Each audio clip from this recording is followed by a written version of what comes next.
Et celui qui s'y égare doit s'attendre au pire. Internet, la mégapole, avec côté pile, ses portails de shopping, ses banques, ses autoroutes de données.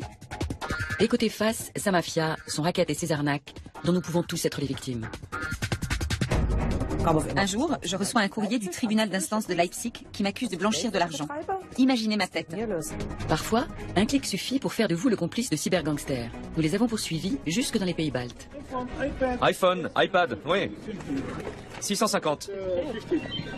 Des experts ont déclaré la guerre aux escrocs du net. Les enquêteurs du FBI et des polices judiciaires européennes, comme le BKA en Allemagne, traquent ces cybergangsters dans les moindres recoins de la planète virtuelle. Mais ils sont particulièrement difficiles à démasquer et à attraper dans le monde réel. Une nouvelle variation du crime organisé est apparue sur Internet. Vous avez maintenant des groupes disséminés dans le monde qui se mettent en réseau et qui planifient et organisent leur attaque ensemble.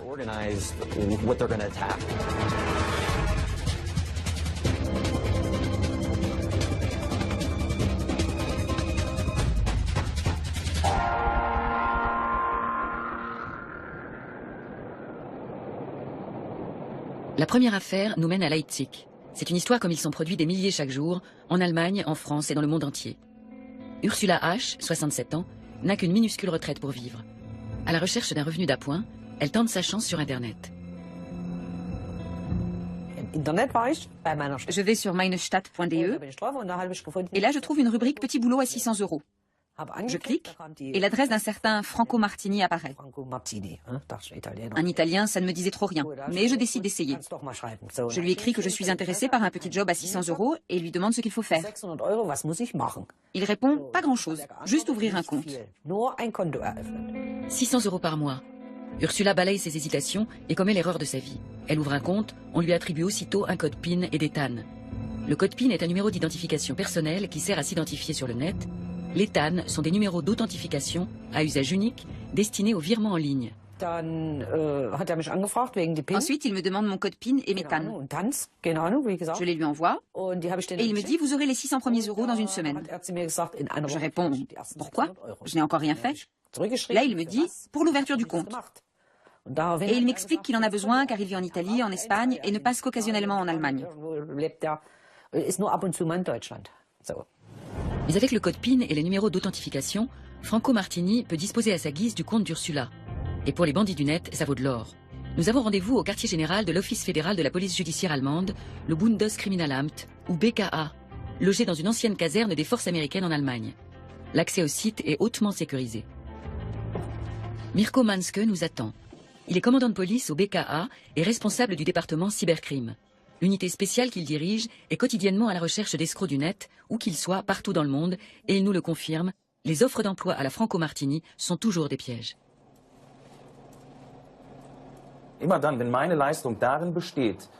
Je me méfie toujours quand la prestation consiste à faire pour un autre, en mon nom, avec mes propres papiers d'identité, mon propre compte, ma propre adresse, quelque chose que cette personne pourrait aussi bien faire elle-même.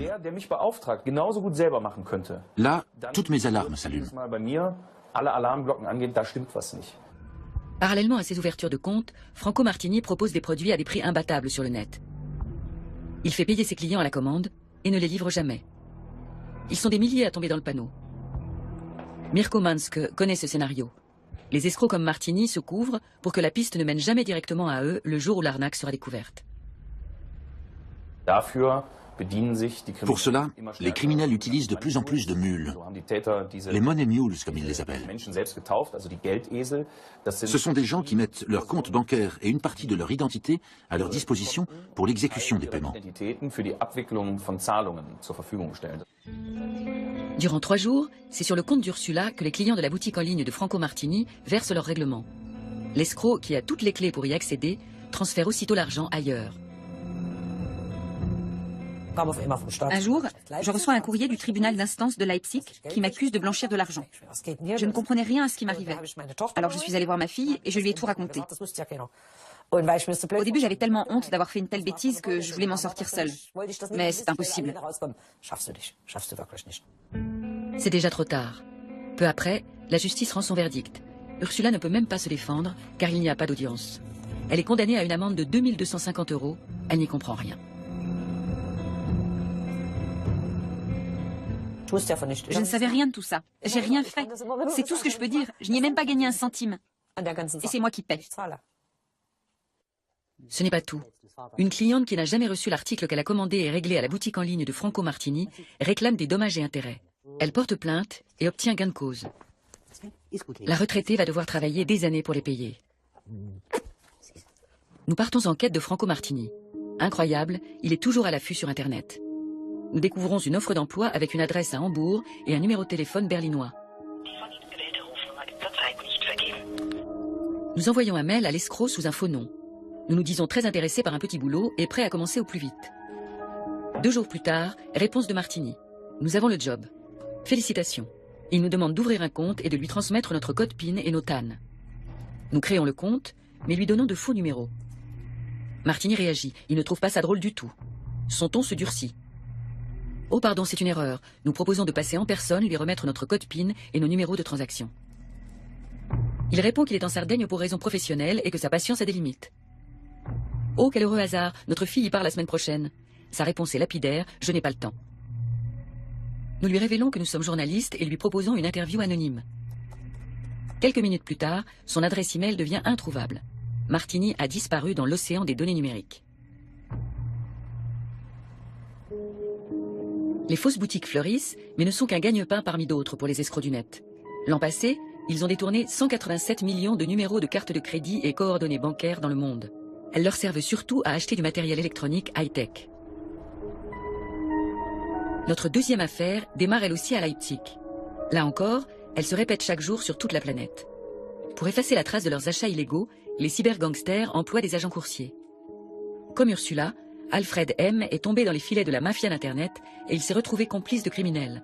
Son job, réceptionner et réexpédier des colis contenant des produits payés avec des cartes de crédit volées.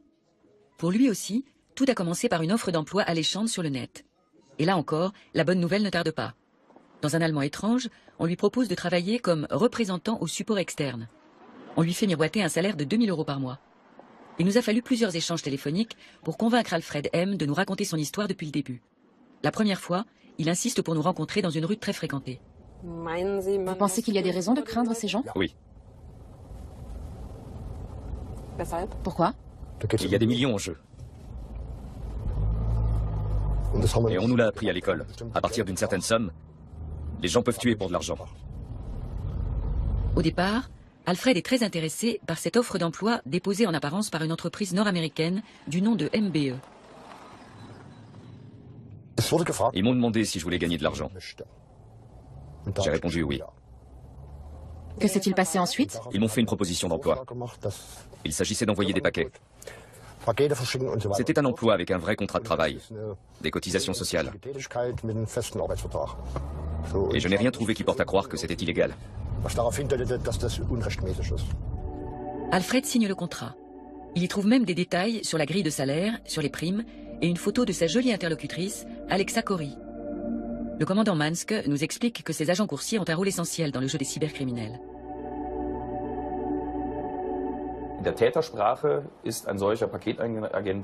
Les escrocs les appellent des drops. Ce sont des personnes chez lesquelles l'on peut déposer et dropper des choses. Ils s'en servent notamment pour acheter des produits coûteux sur de grands portails Internet, le plus souvent de l'électronique ou des vêtements, à l'aide de cartes de crédit acquises illégalement ou de données bancaires obtenues par espionnage informatique. C'est à ces agents qu'ils font livrer leurs commandes. L'employeur présumé, MBE, Mailboxes, etc., est un réseau américain de services postaux qui compte 1400 franchisés dans le monde. Alexa Corrie est l'interlocutrice d'Alfred M. et un certain Paul Aragon a signé le contrat au nom de MBE. Nous appelons le siège social de la maison mère à San Diego. Merci de votre appel à MBE, une filiale d'UPS. Que puis-je faire pour vous? Bonjour, c'est Sabrina Zaun. J'appelle d'Allemagne, j'aimerais parler à Paul Aragon. Je suis désolée, vous vous êtes trompé de numéro. Personne ne porte ce nom ici. Ou Alexa Corrie? Non plus. San Diego nous répond que ce groupe n'a jamais publié d'annonce pour recruter des agents coursiers. Mais personne ne souhaite s'exprimer officiellement à ce sujet. MBE Allemagne prend quand même position. Ils nous disent savoir que l'on recherche sur Internet des agents coursiers pour le compte de MBE, mais ils insistent, ces offres peu sérieuses n'ont rien à voir avec le système de franchise MBE. Les escrocs ont manifestement usurpé l'identité de l'entreprise sur le web. Ils ont copié à la perfection son nom, son adresse et son site. Ne parlant pas anglais, Alfred M n'appelle pas MBE, ni aux États-Unis, ni en Allemagne. Pourquoi le ferait-il d'ailleurs? Via Internet, tout marche comme sur des roulettes. On lui livre les colis chez lui chaque jour. Il s'agit d'articles électroniques le plus souvent. Et presque au même moment, son employeur lui envoie par mail le contenu exact des colis, ainsi que les bordereaux d'expédition. Comme on le lui a demandé, Alfred M emballe plusieurs paquets dans un grand carton sur lequel il colle la nouvelle adresse. Ensuite, de célèbres agences de coursiers passent les prendre. Alfred se souvient que 80% des colis partaient pour l'Estonie.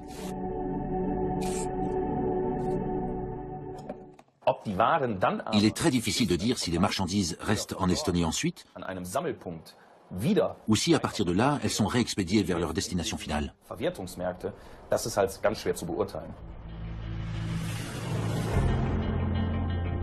Nous nous envolons pour Tallinn, la capitale estonienne. L'Estonie est le pays le plus au nord des Balkans. Nous contactons Vladimir, un white hat qui nous a été recommandé sur un forum internet à la limite de la légalité. Les white hats, les chapeaux blancs, sont des pirates informatiques censés faire un usage positif de leur savoir et ne pas enfreindre les lois. Vladimir ne veut surtout pas être identifiable. Dans quelle mesure pouvons-nous lui faire confiance? Le caméraman reste à bonne distance. Vladimir nous emmène d'abord dans un cybercafé pour nous montrer des enchères en ligne de produits quasiment neufs à des prix défiant toute concurrence.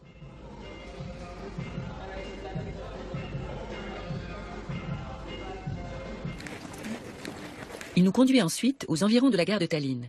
Les voies sont bordées de halls abritant diverses boutiques. On y vend des accessoires pour les derniers téléphones portables à la moitié du prix officiel.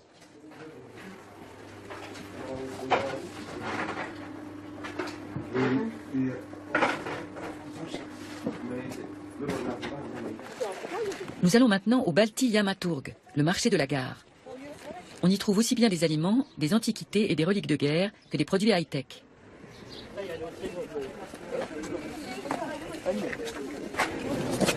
iPhone? iPad? Vous parlez anglais? Oui? C'est un iPhone 4S. 64 Go.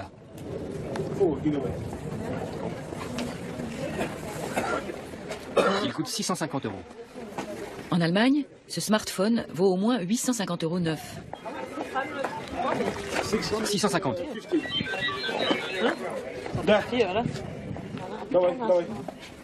Il est neuf, débloqué.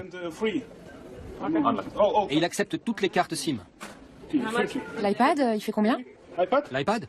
250 €. Il est très bien, il est craqué. Et il y a tous les programmes dedans. Je vais réfléchir. Merci.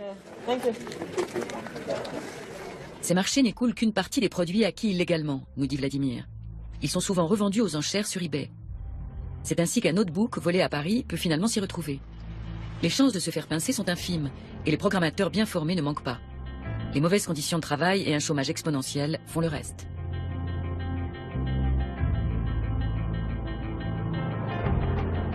Alfred nous a transmis les adresses auxquelles il expédiait les colis. Toutes se trouvent dans la même région. Nous prenons la route, curieux mais un peu anxieux. Pour assurer notre sécurité, nous nous tournons vers la police estonienne.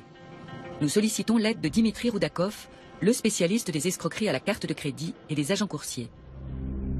Mais l'homme nous prie instamment d'arrêter nos recherches. Il nous dit que ce gang est actif et dangereux et que la police l'a à l'œil depuis longtemps déjà. Nous lui demandons une interview sur ce dossier, il refuse.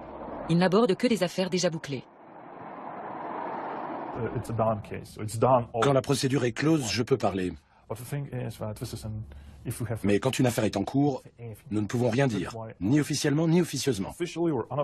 C'est comme si elle n'existait pas. Officiellement, les coursiers receleurs de colis n'existent pas en Estonie. À défaut d'informations, nous repartons avec une parabole. Internet, c'est comme une ville. Vous allez dans une rue, il y a des rues bien éclairées, surveillées par la police, où l'on peut circuler sans danger. Vous pouvez vous y balader, faire les boutiques, y passer du temps, dépenser de l'argent. Mais, comme dans toute ville, et Internet est une véritable métropole, il y a aussi des ruelles obscures. Et s'y aventurer n'est pas sans risque. Celui qui s'y égare doit s'attendre au pire.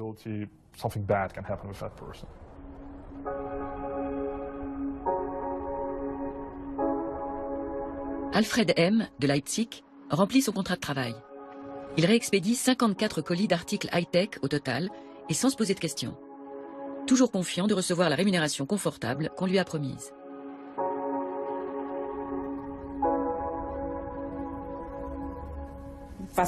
Combien deviez-vous être payé pour cela? Pour chaque colis traité et étiqueté, 25 €. Vous auriez dû recevoir combien d'argent alors? J'aurais dû toucher autour de 3 000 € pour mon travail. Et combien avez-vous eu réellement? Je n'ai jamais rien reçu de cet argent, malgré mon mail de relance.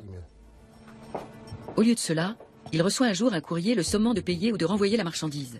L'Allemand tombe des nues.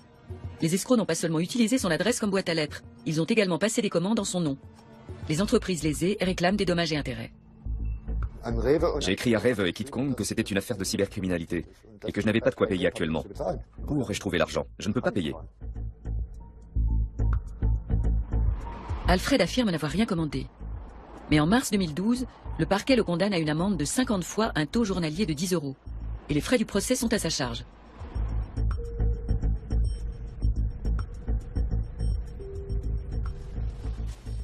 Aucune trace, en revanche, des véritables escrocs. Là encore, nous jouons les appâts et cherchons un emploi sur différents forums. Moins d'une semaine plus tard, nous recevons une offre de MBE, l'annonceur qui a déjà piégé Alfred M. Notre interlocuteur est un certain David Hartmann. C'est un emploi dans le domaine de l'aiguillage et du transport d'électroménager. Il ne requiert aucune connaissance ni aptitude particulière. Nous exprimons notre intérêt. Au bout de 24 heures, nous recevons un contrat de travail par mail. Il est plus sophistiqué que celui d'Alfred M. Tout y est détaillé. Les perspectives professionnelles, les congés, la couverture sociale et même le taux d'imposition.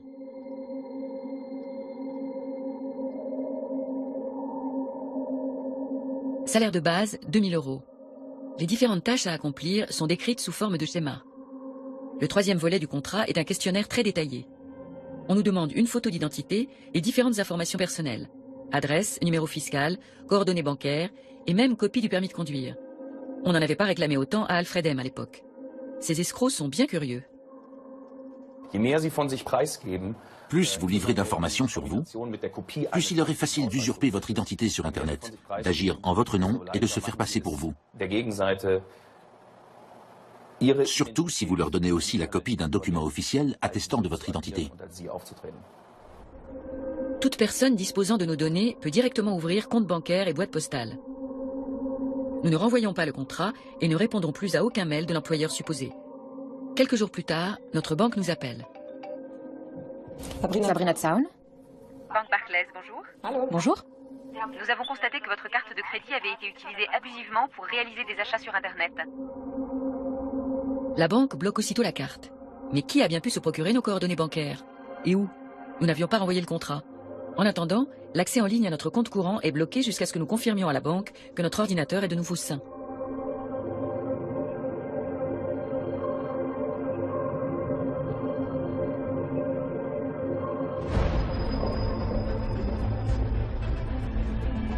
Nous nous en remettons à Bernhard Breuil.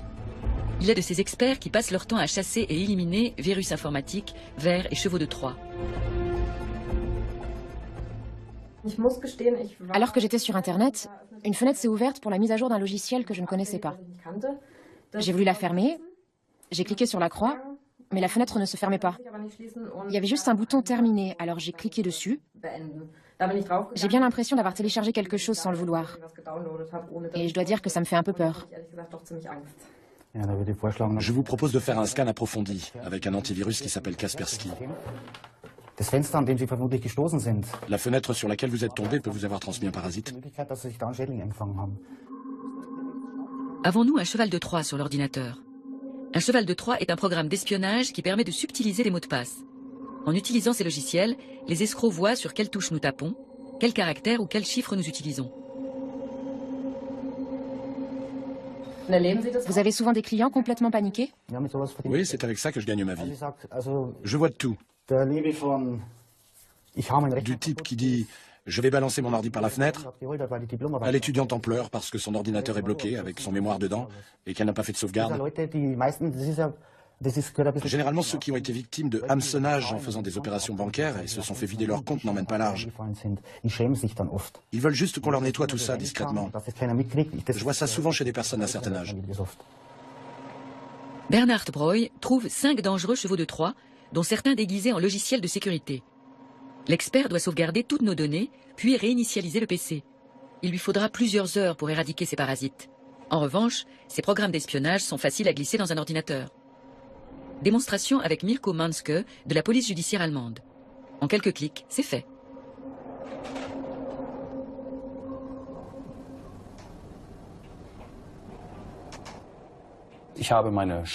J'attache mon logiciel à une photo et je le cache dedans. Ensuite, je poste cette photo sur une plateforme d'échange gratuite. La voilà. Plus qu'à attendre qu'on la consulte. Je vais donc faire en sorte que Madame Zaun télécharge la photo. C'est tout simple. Je cherche son profil sur Facebook et j'écris quelque chose sur son mur. Un texte court qui se réfère à la photo et va attiser la curiosité. Le message apparaît sur la page Facebook que nous avons créée pour l'occasion. Un seul clic sur l'image suffit. Le logiciel malveillant s'installe à notre insu. Sur mon serveur de contrôle, Madame Zaun apparaît en tant que test 1. Et désormais, nous voyons à peu près tout ce qu'elle fait sur son ordinateur.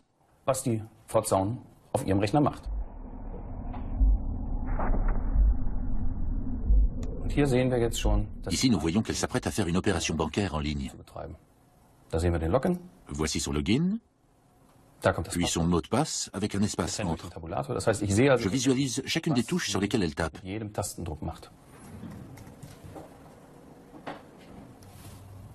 Et nous voilà dans son compte. Mirko Manske peut voir nos codes d'accès, tous les entrants et les sortants, et notre adresse personnelle. Avec ces informations, il ouvre un nouveau compte d'utilisateur sur une boutique en ligne et commence à faire son shopping. Il fait livrer la marchandise à un point de retrait. Comment je paie? Facile. J'utilise les données bancaires de Madame Zaun. Je les ai eues sans qu'elle ait fait quoi que ce soit, sinon se connecter une fois pour une opération bancaire en ligne, après que j'ai implanté un cheval de Troie sur son PC. Avec cela, l'escroc peut faire bien plus encore que de simples achats en ligne. Je peux aussi chercher des dossiers spécifiques sur son disque dur. Je peux accéder au répertoire de son ordinateur, regarder son dossier photo, transférer des photos de son poste sur le mien. Je peux aussi entendre ce qu'elle écoute avec les enceintes de son ordinateur. Je peux allumer et éteindre sa webcam et l'orienter plus ou moins. Vous voyez, il n'y a quasiment plus de limite. Même les ordinateurs de la CIA et du Fonds monétaire international ont déjà été espionnés par le passé. Et aujourd'hui, on pirate aussi bien les téléphones portables que les ordinateurs pour voler des informations. Des particuliers, mais aussi de plus en plus d'entreprises en sont victimes. En Allemagne, 2/3 d'entre elles ont déjà perdu des informations confidentielles. C'est le deuxième pays le plus touché après les États-Unis et avant la France. À Dublin, la société de sécurité informatique Symantec possède un centre ultramoderne pour traquer et neutraliser les programmes malveillants à l'échelle mondiale. 750 personnes y travaillent. Avant d'entrer dans le laboratoire à virus, nous devons déposer ordinateurs, portables, clés USB et tout autre support de données. Orla Cox, directrice sécurité, jette un coup d'œil au flux de données internationaux. C'est ce qu'elle appelle la pulsation de l'Internet. Ce réseau est constitué de 240 000 capteurs répartis sur plus de 200 pays et 180 millions de systèmes dans le monde. Nous découvrons 15 000 nouvelles menaces par jour. Comme il n'est pas humainement possible d'en observer et d'en analyser une telle quantité, nous avons créé des systèmes d'analyse automatique. En 2011, les spécialistes ont découvert 403 millions de logiciels malveillants et évité 5,5 milliards d'attaques de ces programmes. Il y a des logiciels malveillants que nous ne pouvons pas analyser automatiquement. Ils sont tellement perfectionnés qu'ils se maintiennent en sommeil et ne se déclenchent pas tant que l'environnement est surveillé. Dans ce cas, nous procédons à une rétro-analyse des menaces. Nous ouvrons le code source, nous le parcourons et nous tentons de découvrir ce que vise le programme. Quand un danger sérieux apparaît, les clients sont protégés automatiquement par des mises à jour. Le cas échéant, le FBI ou les autorités concernées en sont informés. Symantec réalise chaque année une étude des menaces et les résultats sont stupéfiants. En 2011, nous avons encore constaté une hausse considérable des cyberattaques. Il y a plus de 400 millions de nouveaux programmes malveillants, soit une augmentation de plus de 81% par rapport à l'an passé. Les violations de données à caractère personnel et les vols d'identité ont aussi beaucoup augmenté. Il y a eu 1 million de nouveaux délits environ, et au total plus de 85 millions d'identités volées. L'Allemagne est particulièrement touchée. Cette année, l'Allemagne est première sur la liste des victimes de programmes malveillants en Europe. Les dommages liés à la cybercriminalité s'élèvent à 24 milliards d'euros. C'est une perte considérable pour les Allemands. Au niveau mondial, le coût atteignait 284 milliards d'euros l'an dernier. Un montant supérieur aux recettes du trafic de la marijuana, de la cocaïne et de l'héroïne réunies. Soudain, l'atmosphère devient grave chez notre expert en sécurité informatique. Les spécialistes scrutent leur moniteur l'air inquiet. Un nouveau problème? Manifestement. Un virus qu'ils n'avaient pas encore rencontré se propage et il est particulièrement intéressant.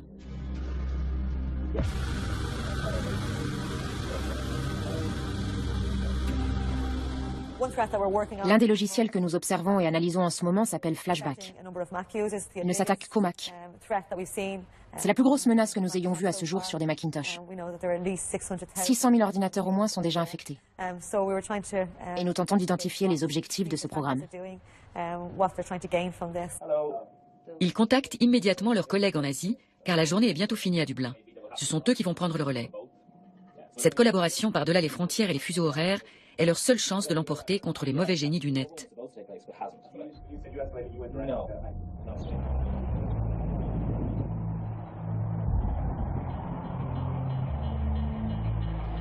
Nos cyber-enquêteurs de la PJ allemande, Mirko Manske et son adjoint Stefan Mettin, rendent régulièrement visite à leurs collègues du Secret Service et du FBI. C'est la première fois qu'une équipe de presse est autorisée à les suivre. Les États-Unis sont un point de convergence essentiel pour les escrocs du net. L'économie clandestine y génère des milliards de dollars de dommages par an. Nous allons beaucoup parler de l'économie clandestine internationale. Comme nous et beaucoup de nos partenaires internationaux, le FBI observe très précisément ce qui se passe dans la partie obscure du net. Ça tient à la fois du marché noir et du bistrot, je dirais. Et l'on peut tout acheter dans cette économie clandestine. Des coordonnées de cartes de crédit volées, des comptes bancaires, des comptes eBay, PayPal, Amazon et Facebook corrompus. Mais aussi des serveurs proxy, des botnets, c'est-à-dire des centaines d'ordinateurs détournés pour 70 à 100 euros. Premier rendez-vous, le United States Secret Service. Bien dissimulé derrière ses hauts murs, l'USSS est une agence gouvernementale chargée de la sécurité du président des États-Unis et réputée pour l'excellence de ses agents de protection rapprochés. On connaît moins ses activités en matière de lutte contre la criminalité financière. Depuis des années, les cas d'escroquerie informatique et aux cartes de crédit sont en hausse.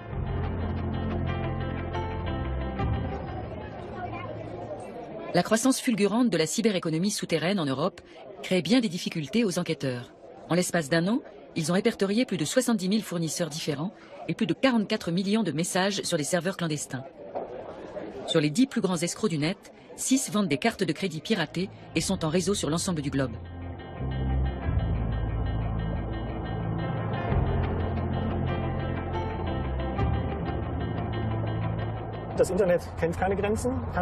Internet ne s'arrête pas aux frontières géographiques, mais le droit, si. Chaque pays se heurte aux limites de sa législation. Par exemple, si les Américains constatent qu'un serveur qui propage des logiciels malveillants ou recueille des données corrompues se trouve en Allemagne, ils ne peuvent pas simplement y aller et dire « on retire les données du serveur ». Ils sont obligés de contacter les autorités allemandes dans le cadre d'une commission rogatoire et de leur demander une sauvegarde préalable des données qui sera réalisée par le BKA, la police judiciaire allemande, pour ce type de délit. C'est une nouvelle génération de menaces qui pèsent sur les internautes. Au début des années 70, personne n'imaginait que ces virus, qui étaient plutôt l'œuvre de plaisantins, deviendraient des armes dévastatrices. Aujourd'hui, on développe des logiciels malveillants pour faire de l'argent. Nous n'avons plus affaire aux programmateurs eux-mêmes, mais à des clients de ces programmateurs qui utilisent de manière frauduleuse ou criminelle les logiciels qu'ils ont créés.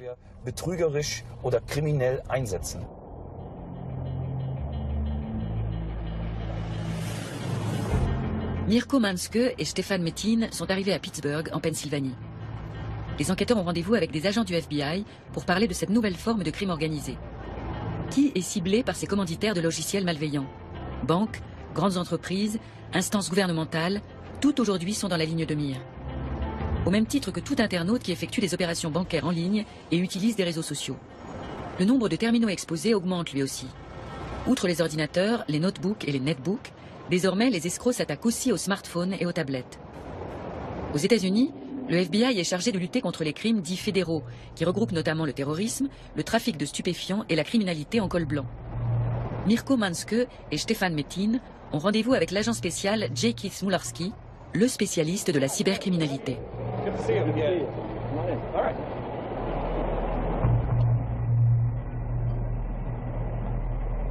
Au menu, pour commencer, la cyberattaque d'un gang international de pirates informatiques qui a infecté plus de 570 000 ordinateurs en 2011. Chaque poste touché était redirigé automatiquement vers d'autres pages Internet. Le FBI a réussi à démanteler le réseau de hackers. Un répit de courte durée, car il y a déjà de nouveaux gangs dans la place. La criminalité a évolué très vite, passant de la simple imposture à des cas bien plus complexes qui reposent sur l'infrastructure de plusieurs pays. Vous avez là des escrocs qui combinent leurs compétences. L'un est spécialiste des spams, un autre de la programmation de logiciels malveillants, un troisième du craquage de sites web, un autre encore du blanchiment d'argent. Tous sont reliés par Internet et ils s'allient pour faire leur magouille. Ils se retrouvent sur des plateformes spécialisées pour y discuter ou négocier entre eux logiciels malveillants ou cartes de crédit fraîchement volées. Ils se notent même les uns les autres, comme le font acheteurs et vendeurs sur eBay. Ceux qui ont acheté des services auprès de tel ou tel escroc donnent leur avis. « Hey, le produit de ce gars est vraiment bien. C'est un bandit de première classe, un type réglo. Tu peux être sûr d'en avoir pour tes 5 000 $. Il y a même de la publicité dans la cyberclandestinité. Si vous voulez sortir du lot parmi 20 gars qui vendent des cartes corrompues, il faut faire de la pub. Comme dans le business réel. Sur l'Internet des criminels, tout est comme dans le vrai monde des affaires. Il y a des vendeurs, des fabricants, des prestataires de services. C'est un marché juteux, mondial et 100% anonyme. Les enquêteurs ne peuvent confondre les gangsters que si ces derniers commettent une erreur.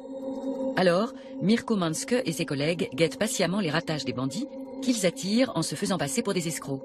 Ils tentent de gagner leur confiance en chattant avec eux. Un utilisateur vient de passer une annonce. Il vend des cryptogrammes visuels, c'est-à-dire des codes de sécurité. Vous savez, le numéro à 3 chiffres placé au dos des cartes de crédit. Ils sont tout frais et viennent du Canada et d'Europe. On a le choix entre l'Allemagne, la Hollande, l'Autriche, la Suisse et d'autres pays encore. Ces codes sont tous accompagnés de la date de naissance du propriétaire de la carte, ce qui est nécessaire désormais pour beaucoup de transactions. Et voilà les tarifs. Une carte de crédit volée avec ses données confidentielles se vend autour de 10 € pièce. Si Mirko Manske les achète par lot, il aura même droit à un tarif dégressif. Le commissaire allemand prend contact avec le vendeur. En général, cela se fait via des chats gratuits. Je commence par lui dire qu'il est un escroc.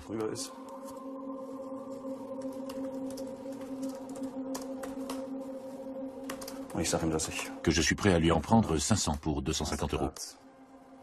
Für 250 € nehme. Ah, ok. 500 pour 500. Alors je lui propose 400 € pour 500 cartes. Le voleur est coriace, il n'accepte le marché qu'à 450 € pour 500 Mastercard. Le commissaire paie en Ucash, une monnaie électronique utilisée pour les paiements sur Internet. Les Ucash peuvent s'acheter dans les kiosques à journaux, les distributeurs de billets, à la poste ou dans les stations-service, et de manière anonyme.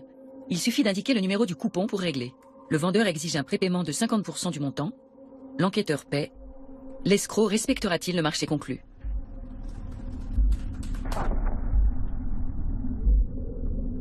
L'affaire marche. Mirko Manske reçoit un fichier texte aussi anodin que son contenu est stupéfiant. C'est un listing de 500 numéros de cartes bancaires avec le nom, l'adresse, le code de sécurité et la date de naissance des détenteurs. Et il y a bien un expéditeur, mais impossible de le localiser. Dans la cyberclandestinité, il existe des hébergeurs dits bulletproof, c'est-à-dire des entreprises qui hébergent des serveurs dans des zones grises, échappant à toute réglementation, donc quasiment insaisissables. Pour cela, ils utilisent notamment le fast flux, une technique qui permet de changer en permanence le lieu d'hébergement d'un site. Au moment où je regarde une page, elle est hébergée aux États-Unis. 2 minutes plus tard, elle peut être hébergée en Allemagne. Ensuite, en Asie par exemple. Et 2 à 3 minutes plus tard encore, en Amérique du Sud. Quelques clics suffisent pour franchir plusieurs frontières. Ces possibilités techniques compliquent terriblement la tâche des enquêteurs. Ainsi, le FBI et Interpol ont mis 8 ans à confondre Quendrin Dobruna, l'un des plus grands pirates de cartes bancaires, qui a longtemps figuré sur la liste des personnes recherchées.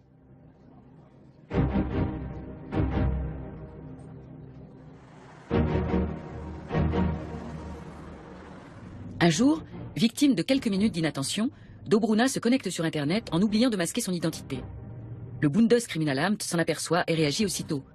La police prend d'assaut l'appartement qui abrite l'ordinateur. Quendrin Dobruna est arrêté puis extradé vers les États-Unis.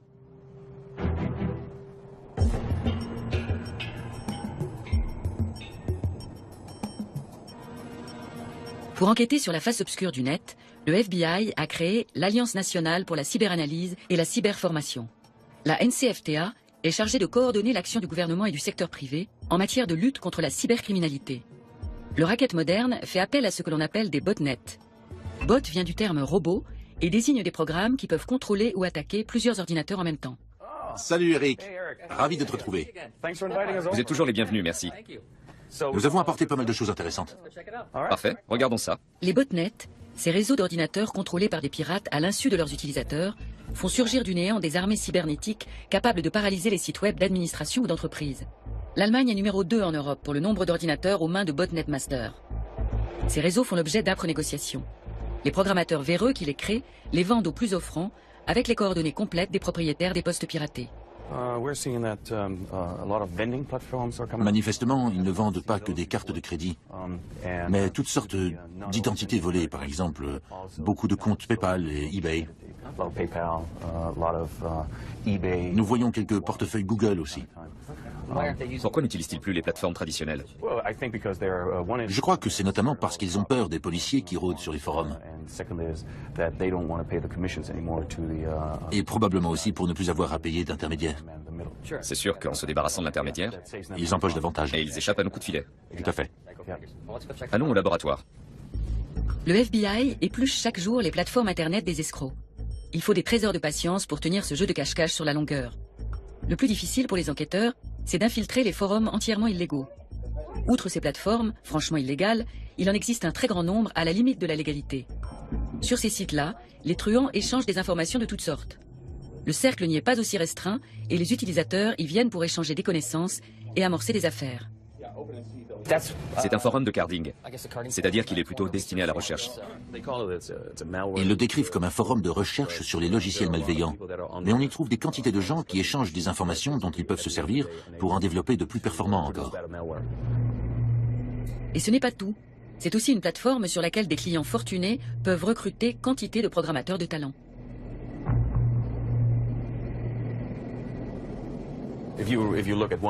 Voici un exemple de post qui revient régulièrement. FruitRat version 06. Il s'agit d'une sorte de logiciel de maintenance à distance qui permet d'accéder à un ordinateur tiers, mais cache en réalité un dangereux cheval de Troie. Il y a là un gars qui a écrit son propre logiciel de maintenance à distance en langage Java. Ça lui permet d'accéder à tous les ordinateurs sur lesquels il sera installé et d'en faire ce qu'il veut. Dans un premier temps, le pirate tente de prendre le contrôle du plus grand nombre d'ordinateurs possible avant de les vendre à d'autres escrocs. L'affaire elle-même ne se fait jamais sur ces plateformes, mais dans des cyberespaces exclusifs. Pour débusquer ces lieux virtuels, les enquêteurs travaillent des années dans le plus grand secret.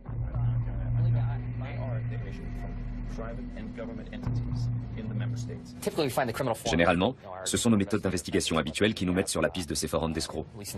Aux États-Unis, nous avons des agents infiltrés. Et puis nous avons d'autres sources d'informations, comme les gens que nous arrêtons et qui font partie de ces forums. Bref, c'est le travail classique de la police.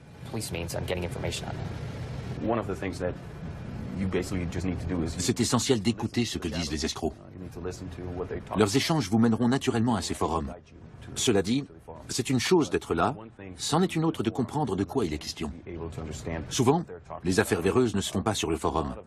Il ne sert qu'à établir un contact pour les ventes de cartes de crédit, par exemple. Ensuite, l'acheteur et le vendeur passent de la plateforme à un service de messagerie instantanée, comme ICQ, Skype ou Jabber, pour s'échanger des informations directement. Ça leur permet de nous échapper, car ils savent bien qu'il y a des policiers à l'affût qui cherchent à les coincer. Mais même dans les cyberespaces accessibles aux enquêteurs, il se crée de plus en plus de forums secrets où les gangsters négocient les fameux botnets. À quoi leur servent-ils? Les ordinateurs infectés se prêtent très bien au DDoS, les attaques au déni de service, qui visent à rendre un service indisponible. Lors de ce type d'agression, les ordinateurs commandés à distance bombardent de requêtes un même site internet simultanément. Ce flot de données surcharge la page et finit par la bloquer. Mirko Manske nous cherche un vendeur. Dans ce message publié hier, un certain Darkman propose un programme DDoS. Il est très stable et c'est une version de base qui peut provoquer des attaques par déni de service. Autrement dit, si j'installe ce logiciel sur plusieurs ordinateurs à l'insu de leurs utilisateurs, je peux bloquer l'accès à une page internet en saturant un serveur. C'est déjà compris dans la version de base et je peux commander différentes options en plus. Le vendeur indique une adresse internet. Elle conduit l'enquêteur à une plateforme sur laquelle on peut envoyer et recevoir des messages de manière anonyme. Le commissaire et l'escroc commencent à discuter. Je commence par lui demander s'il parle allemand. Il parle allemand.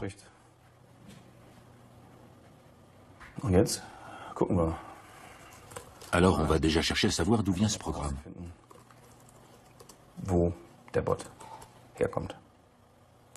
Car si c'est un vendeur qui se contente de commercialiser le logiciel d'un autre, c'est moins intéressant que quelqu'un qui code lui-même. Le programme coûte 600 €.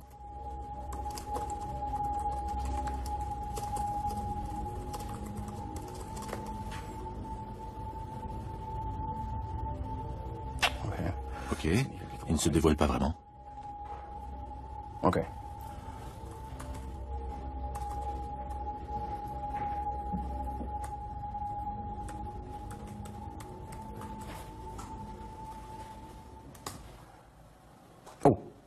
C'est du rapide. Das ging fix. So, jetzt gucken wir mal. Voyons ça.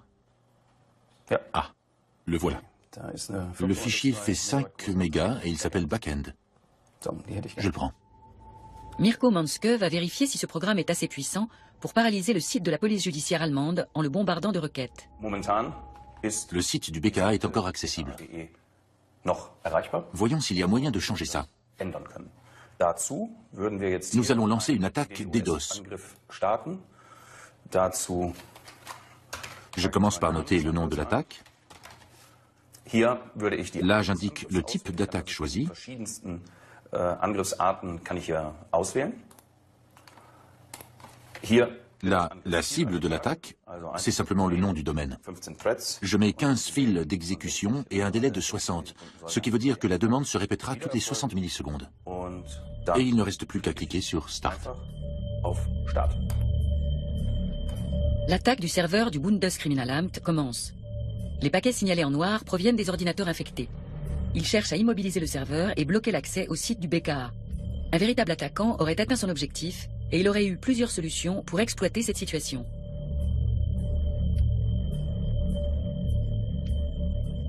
Etwas, was wir sehr häufig Nous sehen, rencontrons très souvent des cas de raquettes numériques. wo jetzt nach einem solchen Après une attaque comme celle-là, les escrocs contactent le webmaster ou le propriétaire du site et lui disent wir haben jetzt « On a réussi à bloquer l'accès à ton site pendant une demi-heure. wenn du willst, dass das Si tu ne veux pas que ça se reproduise, il faut t'assurer contre ça ou nous acheter une solution qui te protégera à l'avenir contre ce genre d'attaque. vor solchen Angriffen schützt. Et ça coûte tant. Und das kostet dann eben einen Betrag X. Und interessanterweise Tiens, c'est intéressant. Tout à l'heure, vous m'avez demandé si l'on pouvait interrompre l'attaque. Je l'ai fait, mais les bots ne font pas ce que je leur ai demandé. gesagt habe.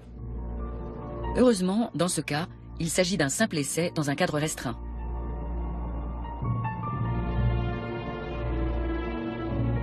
En 2007, les choses se sont passées tout autrement en Estonie.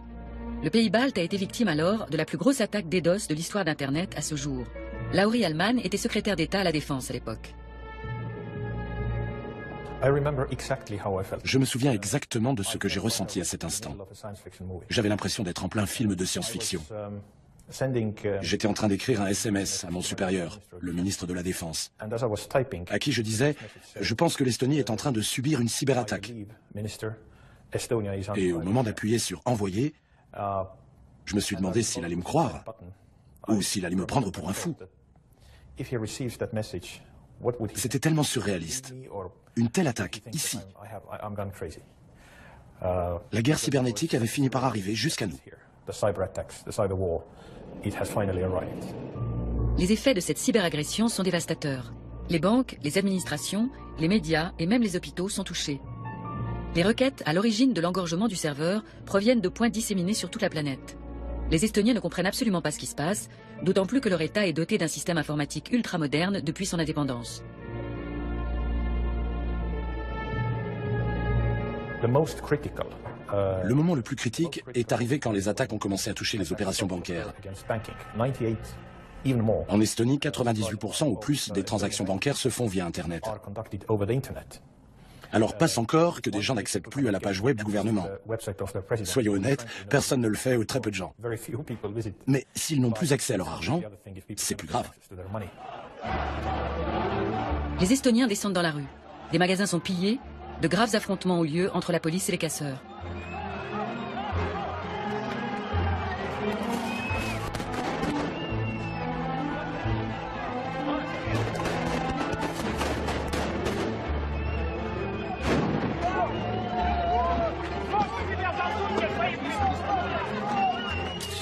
Dans le plus grand quotidien estonien, le Postimees, tout est sans dessus-dessous. Les ordinateurs de la rédaction sont touchés et comme paralysés. Une situation inédite pour le directeur général Erik Rose et un grand défi pour ses journalistes. Tous travaillent non-stop pour informer leurs lecteurs.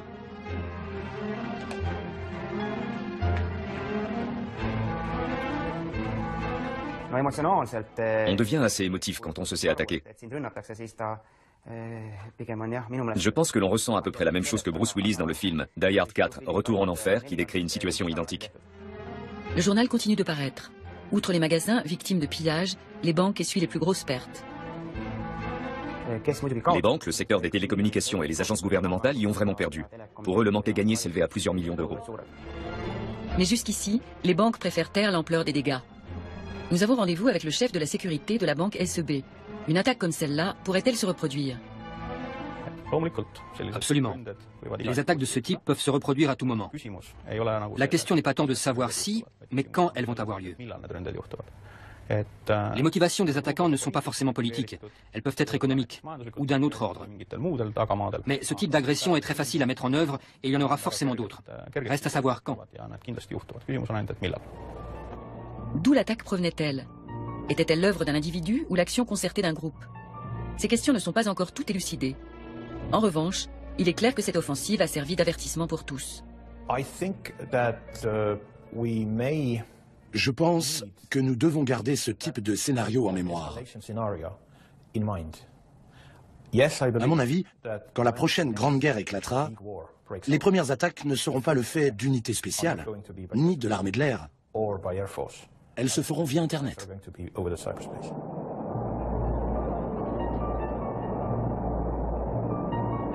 Les gangsters qui s'activent sur la face obscure du net sont souvent intelligents et ils déploient des trésors d'énergie. Des organismes d'enquête comme le BKA ou le FBI ont développé de nouvelles stratégies pour découvrir leur tour de passe-passe et cela commence à payer.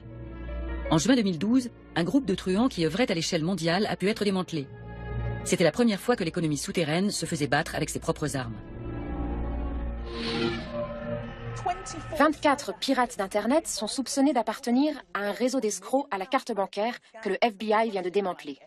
Selon les autorités, ce coup de filet mené aux États-Unis, en Europe, en Asie et en Australie est la plus grosse opération policière contre des cybercriminels à ce jour. Le gang détenait les codes de 411 000 cartes de crédit piratées. Voici comment le FBI est parvenu à les piéger. Nous avons administré l'un de ces forums pendant 2 ans. Durant cette période, nous avons beaucoup appris sur leur façon d'opérer et sur ce qu'il fallait savoir pour administrer ces plateformes.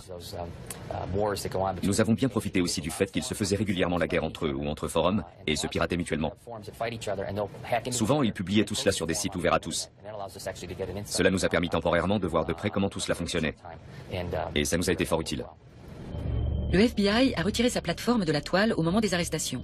Depuis, l'ancienne page d'accueil du forum Carder Profit est tapissée de ces emblèmes. Cette enquête a permis pour la première fois d'en savoir plus sur ces escrocs totalement anonymes jusque-là. Voici l'un des accusés, tout juste sorti de la salle d'audience.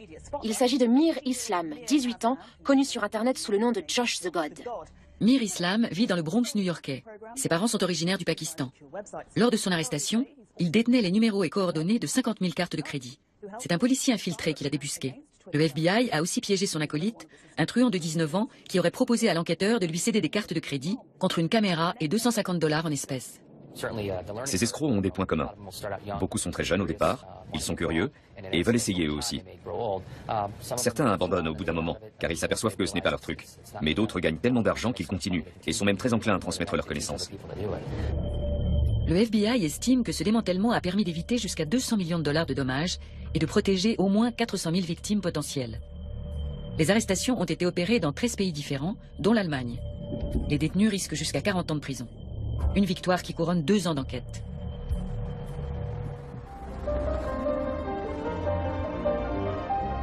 Dans le cas d'Ursula aussi, 2 ans ont passé.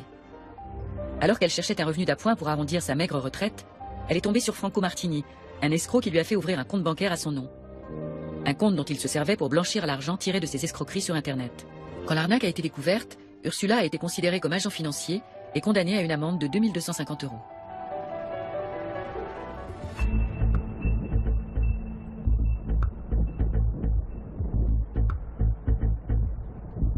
Plusieurs mois plus tard, le truand Franco Martini commet une erreur. Durant quelques secondes, il se connecte à Internet sans cacher son identité. La PJ allemande est avertie et peut enfin identifier Martini et sa bande. S'ensuivent des perquisitions dans toute l'Allemagne. Les 170 policiers engagés arrêtent 8 personnes. Parmi eux, Carvan M, alias Franco Martini, le cerveau de la bande, âgé de 22 ans et domicilié à Essen. Ainsi qu'un certain Ahmed D. Tous deux sont mis en détention provisoire. Dès que nous l'apprenons, nous nous rendons chez Ursula pour lui transmettre la nouvelle. Je suis KO là, mais de joie. Enfin de la lumière au bout du tunnel. Parce que franchement, tous les mois, je me disais, c'est à cause de toi que je verse plus de la moitié de mon salaire au tribunal, ordure. Où est-ce que tu te caches?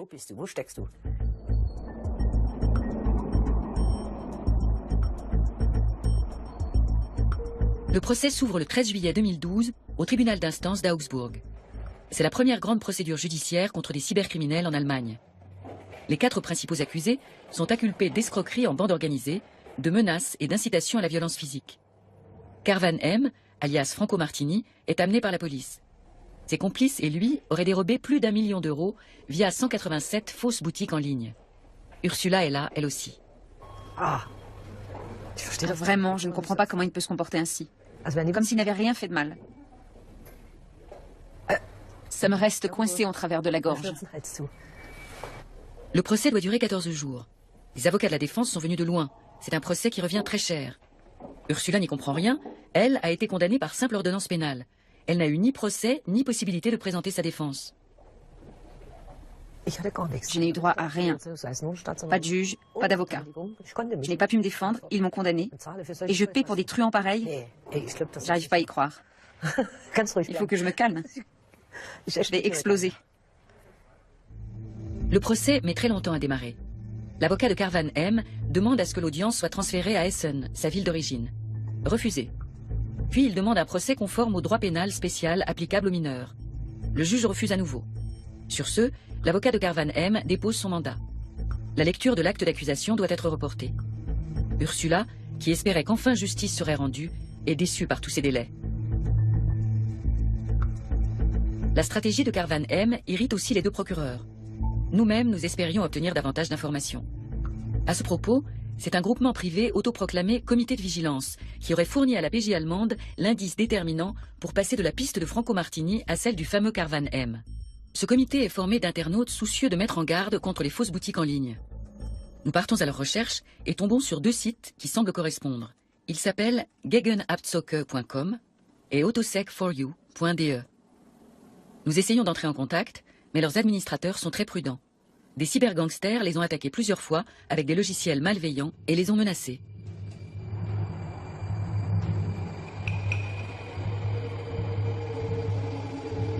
Le comité de vigilance refuse de nous parler. Nous laissons des messages en nous recommandant de connaissances communes. Peu après, un initié nous contacte depuis Berlin. Sa tactique, comme celle des administrateurs du forum, consistait à se faire passer pour un acheteur auprès des escrocs.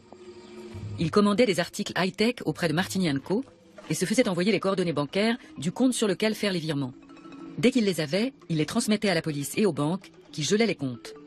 Les criminels n'avaient alors plus accès à leur argent, et la mule, l'agent de transfert, perdait tout intérêt pour eux. Ils ont commencé par nous traiter de tous les noms. Ils intervenaient sur différents forums, chez nous et ailleurs, sous des noms comme Hahaha, Deraha et Derahaha.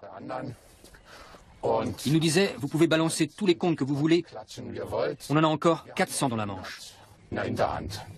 Sur le forum, un escroc qui s'appelle Deraha annonce qu'il est parti en vacances aux Caraïbes pour 7 jours, mais que 40 nouveaux postulants ont répondu à son offre d'emploi pendant ce temps.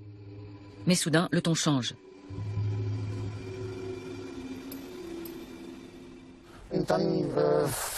Ils ont commencé à nous menacer. Puis, ils ont employé des méthodes peu rassurantes pour atteindre les administrateurs du forum. Et ils en ont effectivement identifié un, qu'ils ont menacé personnellement. De quelle façon? Ils lui ont dit à quoi il ressemblait, où il habitait, comment il s'appelait, et qu'il lancerait la mafia libanaise à ses trousses s'il n'arrêtait pas immédiatement de bloquer les comptes. Et il ne plaisantait pas. Deraha écrit « Tu m'as coûté un paquet d'argent. Des gars de la mafia libanaise rôdent près de chez toi et n'attendent qu'un mot de moi. Je ne suis pas un haha du genre rigolo. Je peux être violent et imprévisible. »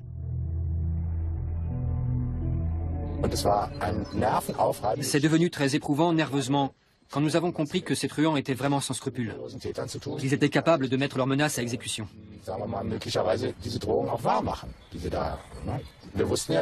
Nous savions qu'ils avaient empoché des millions, qu'ils n'auraient aucun mal à trouver un casseur pour nous tabasser, moyennant quelques centaines ou milliers d'euros. Notre initié se retrouve lui aussi dans le collimateur des cyberescrocs. En juin, je vais passer le contrôle technique. Le technicien monte la voiture sur le pont et commence à passer son tournevis le long de la tôle pour détecter des points de rouille. Soudain, derrière l'aile droite et le réservoir d'essence, il aperçoit un gros paquet noir aimanté et un câble qui en sort. Et là, tous les gars de l'atelier s'enfuient en criant « Une bombe !» On l'a décroché, il y avait une petite boîte dessous et une antenne. Là, j'ai compris que c'était un micro. Impossible pour l'heure de savoir qui a placé le micro sous la voiture. Il sera plus facile pour l'accusation de démontrer l'ampleur de l'escroquerie de Carvan M & Co. En revanche, pas la moindre trace jusqu'ici de l'argent gagné par le gang des fausses boutiques en ligne. Ursula se bat toujours contre elle-même et le reste du monde. L'aplomb des accusés la met en rage. 2 des inculpés, dont Deliaka, ne sont plus en détention provisoire. La jeune femme attend devant la salle d'audience, l'air très occupé. Ursula décide de l'affronter. Vous vous sentez bien quand vous arnaquez des gens?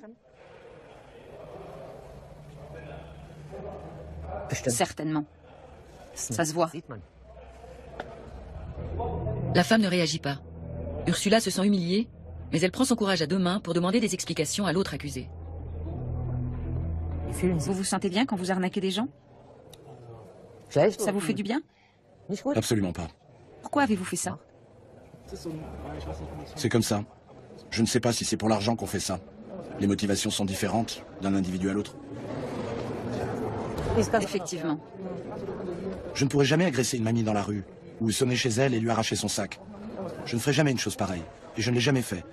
Je n'en ai jamais eu l'intention. Alors vous pouvez imaginer comment je me sens. C'était en mai, non?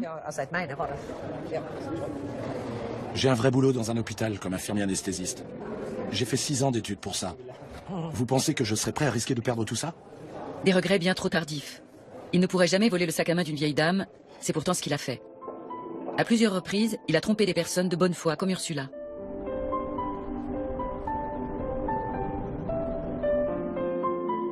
Tous les matins, cette retraitée de 67 ans s'extirpe de son lit avant le lever du jour et se prépare pour aller travailler. Ursula vit dans la hantise que d'autres victimes lui réclament des dommages et intérêts, mais c'est une battante.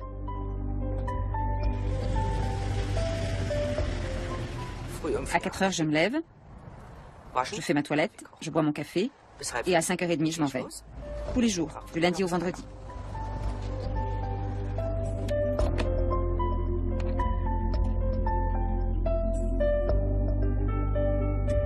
Le procès d'Augsbourg s'étale sur 8 semaines. Nicolas R, Delia K et Ahmed D passent aux aveux. Seul le chef du gang, Karvan M, reste muet. Le jugement est prononcé le 21 août. Delia K, 30 ans, est condamné à 1 an et demi de détention avec sursis. Nicolas R écope de 2 ans avec sursis et Ahmed D de 4 années de détention. Karvan M, alias Franco Martini, est condamné à 7 ans de prison, mais il annonce aussitôt qu'il va faire appel. Ces peines sévères ont pour but de montrer aux cybercriminels qu'ils n'échapperont pas à la justice, mais aussi d'encourager les victimes à porter plainte. Cela suffira-t-il à stopper la folie des fausses boutiques en ligne? En suivant une information reçue d'un anonyme, nous tombons sur 8 nouveaux magasins du même type dont les prix défient toute concurrence. Nous y achetons un appareil photo. A priori, nous pouvons payer à réception. Mais on nous demande finalement un prépaiement sous le prétexte de tentatives d'escroquerie trop nombreuses ces derniers temps. Nous virons l'argent et n'entendons plus parler du vendeur. Et l'appareil pourtant payé, nous l'attendons toujours.